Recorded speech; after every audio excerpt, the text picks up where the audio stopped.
The FBI has raided the office, home, and hotel room of Michael Cohen, Donald Trump's longtime personal lawyer, business advisor, and fixer of uncomfortable problems. Now Mr. Cohen himself has become the uncomfortable problem, with no easy fix in sight.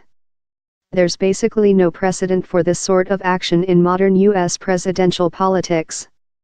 And Mr. Trump's response on Monday afternoon, an unprompted, extended tirade that used the word disgrace or disgraceful 9 times, hints that the president is concerned and angry. Here are a few reasons why the Cohen raid is a significant development in the ongoing presidential investigations, and a growing headache for the White House. 51-year-old New Yorker Michael Cohen has a law degree, but his past duties for Mr. Trump were not typical attorney obligations. While he did provide counsel, he also was one of the Trump Organization's lead negotiators on foreign business dealings, the man who would send threatening legal letters to Trump critics and, at least in the Stormy Daniels episode, someone who would arrange to keep potentially embarrassing information about Mr. Trump under wraps. "They say I'm Mr. Trump's pit bull, that I'm his right-hand man," Mr. Cohen said in 2011. "What I am is a loyal employee. I like the man a lot."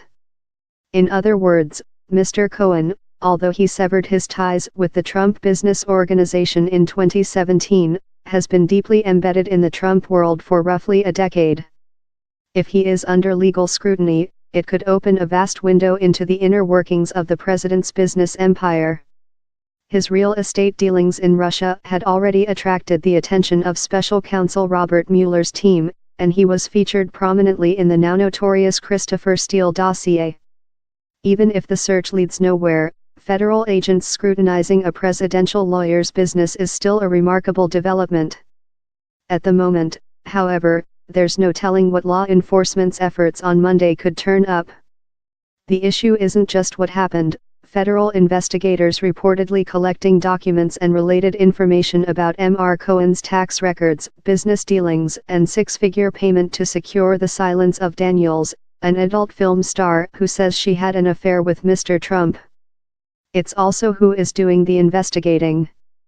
According to media reports, the search was the result of information originally discovered by Mueller's investigation, but his office wasn't involved in the search. Instead, Deputy Attorney General Rod Rosenstein instructed the Mueller team to refer the matter to the U.S. Attorney for the Southern District of New York, which requested and executed the warrant. Jeffrey Behrman has served as the acting U.S. Attorney for the Southern District for more than a year, after Mr. Trump fired his predecessor, Preet Bharara. He's a longtime Republican donor, including to Mr. Trump's presidential campaign, and has reportedly recused himself from the investigation. Because this is being handled by his office and not the special counsel, however, any move Mr. Trump makes against Mr. Mueller will have no impact on this inquiry, which appears to be focused on whether the payment to Daniels, and perhaps other women who have alleged romantic involvement with Mr. Trump, violated tax, banking, or campaign finance laws. Mr. Cohen says he made a $130,000 payment to Daniels in October 2016 out of his own funds in exchange for her silence. If that turns out not to be the case, or if the payment is considered to be the equivalent of campaign contribution, it could run afoul of federal disclosure rules. Democratic presidential candidate John Edwards faced criminal prosecution in 2011 for undisclosed campaign payments he made to a former mistress.